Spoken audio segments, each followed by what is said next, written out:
Hey guys, it's the Lord here, back in with another action figure review, and as promised in the Combat Belt Batman video I did earlier, the new one, not the vintage one. I wish I had one of those complete, but it is what it is, I'm afraid.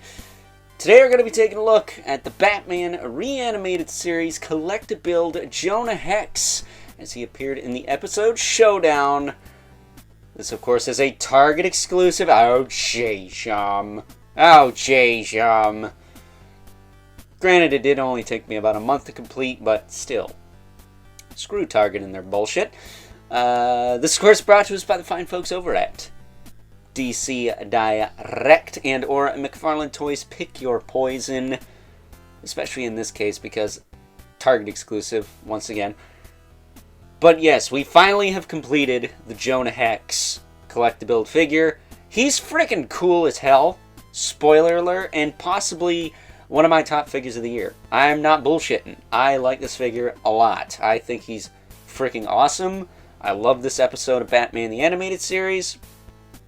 And I would like to see another wave or two of these before McFarlane loses the license, but I kind of doubt that's going to happen. Hopefully Mattel won't be D-bags about it and will let McFarlane do some DC Direct stuff like these. But I wouldn't count on it. I really wouldn't. But at any rate, before we get too far ahead of ourselves, why don't we cut right to the chase and get into the meat and taters of this review and take a look-see at all Jonah Hex has to offer in terms of accessories. Starting off with this little knife here, so you can shank you. As well as, and I'm just as surprised as you might be, 2 pistols. 2 of them. Not just 1, 2. He's got 1 holster though, so that kind of sucks, but 2 pistols are better than none. And that's all you get. He is a Build-A-Figure, Collect-a-Build figure, whatever you want to call it, figure.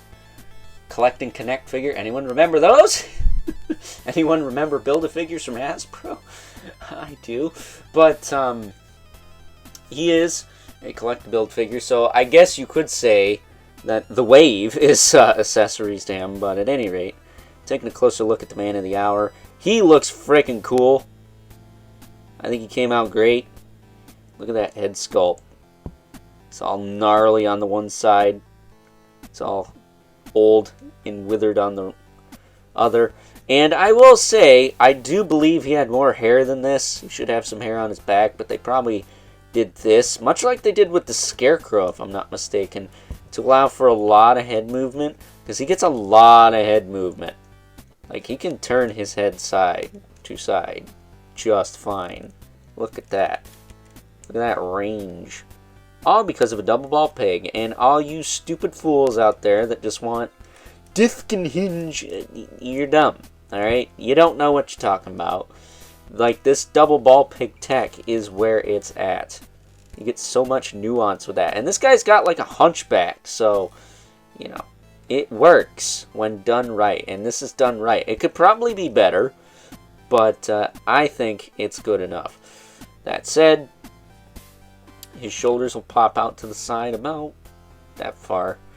He does have that beautiful butterfly, ironically, and you can rotate the arms all the way around, like so.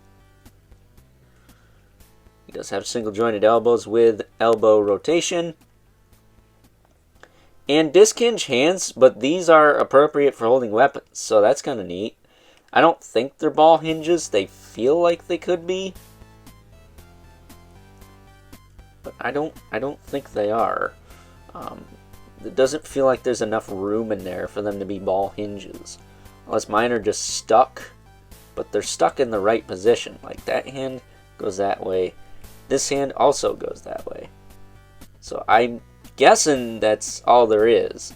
The Arkham Origins DC Multiverse Deathstroke, same way. He has ball hinge looking joints, but his hands only move up and down, which is what you want for weapon holding hands. His waist will rotate. That's all fine and dandy. He does have some suspenders in there, which is kind of neat. His coat's not crooked like my Joker was. I did kind of mess that one up. Trying to unglue it, by the way, but it's fine. It's glued back, out of sight, out of mind. I don't care. Hips will kick out. back down. They will kick forward and back. He does have a little tiny bit of thigh cut in there. Single jointed knees, but boy are they tight. Yeah, that's about as far as you're going to get.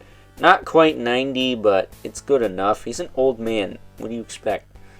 Not the best looking joint either, but that's the design.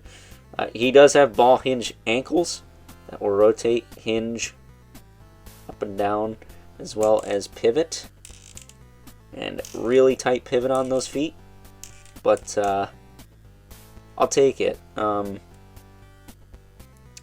ankles on this guy, they were a lot tighter before. This one's a little bit more so than the other. But these feet are very tight out of box. I heated them up, ran them under some cold water. They appear to be okay at the moment. He might have a peg hole on one of his boots for a stand, maybe this one. And I will also tell you that this foot on mine was not pushed into the leg all the way. I had to heat up the leg and push it in, but that was pretty easy.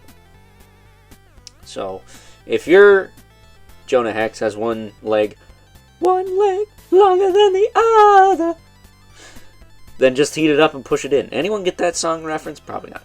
But, turning this to the side here. See if I can find the pistol that had the schmutz on it, because that's the one that should go in the holster, right? I think it's this one. This is a little tricky to get in here, but it can be done. You just kind of open this up a little bit and push this down in there, and then it will lock into place. Granted, it's probably a little too far down, but whatever. It's on his hip. It's not going anywhere. There you go. That's probably a little bit more or less what it's supposed to look like, but I just push it all the way in so I can turn his waist. It's on the side of his leg. Can't even see it because of the coat. Ain't that big a deal. I also like to slip the knife into his belt so I don't lose it. Just like so. Not entirely sure where that is supposed to be stored, but I like it there. I like it right there. Granted, it'd probably be better over here, but the belt is glued on the sides. If it wasn't glued on the sides, I'd have it on the side, obviously. Probably this side, because the coat's molded to not.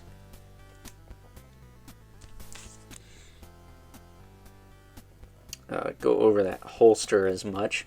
And then this pistol, I like to put in his left hand, like so. Once you do it a couple of times, it's a little easier. But that way, his right hand is free to reach for that knife or for the other pistol. It makes sense to me. I don't know. Might not make sense to you, but it makes sense to me. But there is old man Jonah Hex looking freaking cool. Being a little tricky to stand, but that should be expected with this line. They have little teeny feetums.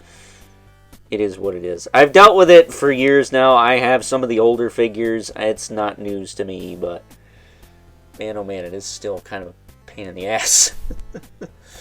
But there you go. There you go. Now he's standing up.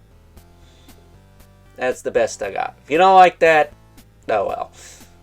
But at any rate, getting him all situated here. And centered. As centered as I can, anyways. I think it is time now that we move right along and take a look at some size comparisons. First up, here's good old Jonah Hex from the episode Showdown, of course. Alongside the final figure, we needed to complete him, the Combat Belt Batman, who we did take a look at earlier today. So please check that out if you haven't already. Would really appreciate it if you did. But we also have the only character that Jonah Hex can really, quote-unquote, interact with, and that's Ra's al Ghul. Granted, he doesn't look anything like he did in the episode Showdown, but at the end of the day, I do believe that Jonah Hex ran into Ra's at least once in Showdown. It's been a while since I've seen the Batman animated series, several months at this point, so I can't remember exactly, but either way, we got one character for him to interact with. That's more than we're probably going to get moving forward because, well, I don't think we're going to get a figure of Raish's son because McFarlane's losing the DC license in about a year's time, and I think they'd rather cram as much DC Multiverse BS down our throats as they can between now and then. Don't you? I think so, but getting these two out of the way so we can make way for our two regulars, the Mythic Legion's Brother Mandibilith. Right. Yeah. And the infamous K11 Spawn. Right. Yeah. Who, as usual, despite Jonah Hex's cool cowboy hat, towers over everyone. So, with that being said, it's time now that we wrap things up with some final thoughts.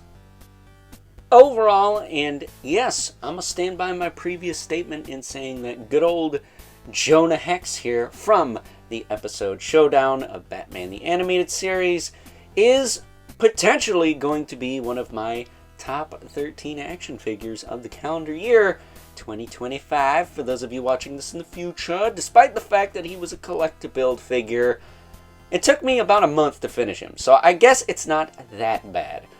However, I think with McFarlane Toys / DC Direct losing the DC license next year, we might not have to put up with this kind of bullshit anymore, especially from the likes of Mattel. Yeah, they're going to do exclusives, I'm sure, but I don't think they're going to do build-a-figure sets that are hard to complete because some stores get a lot of the figures, some stores, mostly mine, don't get very many at all. At least in terms of the Bruce Wayne wave or the Maxi Zeus wave, at least. Even the lockup wave, they didn't seem to get that many up. So, with that being said, I hope you guys enjoyed this review. Until next time, I'll catch you guys later.